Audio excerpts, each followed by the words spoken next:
Russian President Vladimir Putin delivered more threats to Ukraine this afternoon during a phone call with German Chancellor Olaf Scholz. According to the Kremlin, President Putin told Chancellor Scholz that attacks on Ukraine's infrastructure are inevitable, and he accused the West of pursuing what he called destructive policies. Berlin says the Chancellor urged the Russian president to find a diplomatic solution to the war as soon as possible. Well, earlier, I spoke with DW's Russia analyst Konstantin Eggert in Lithuania and our political correspondent Hans Brandt in Berlin. And Hans outlined the details of this call.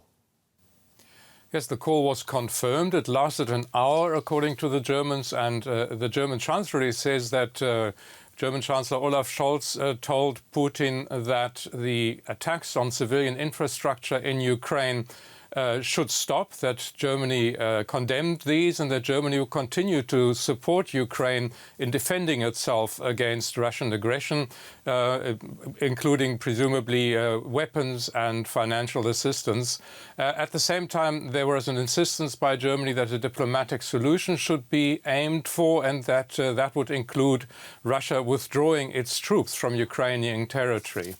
There was one area on which the two leaders appear to have agreed. Both statements from the Kremlin and the German Chancellor mention this, and that is the agreement for exports of grain and fertilizer from Ukraine and Russia across the Black Sea under the supervision of the United Nations. And Konstantin Eggert there in Lithuania. I mean, this sounds like more of the same from the Russian president. What's your reading? Absolutely, Phil. You see, on the one hand, I understand Chancellor Scholz has to kind of measure the temperature in the Kremlin from time to time.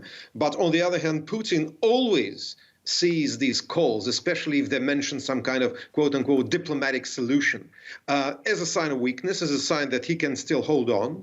And I think that is what he actually told Scholz to his face. I also think that Putin still counts on the winter creating chaos in Europe, and especially on his continued hits against Ukrainian infrastructure, creating a pressure by the population on the leadership of President Zelensky to sue for peace, or to sue for some kind of ceasefire, whatever you call it.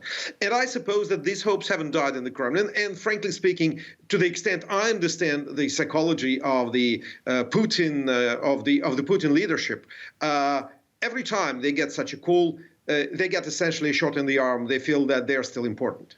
OK, thank you for that. DW Russia analyst Konstantin Eggert and political correspondent Hans Brandt. Thank you both.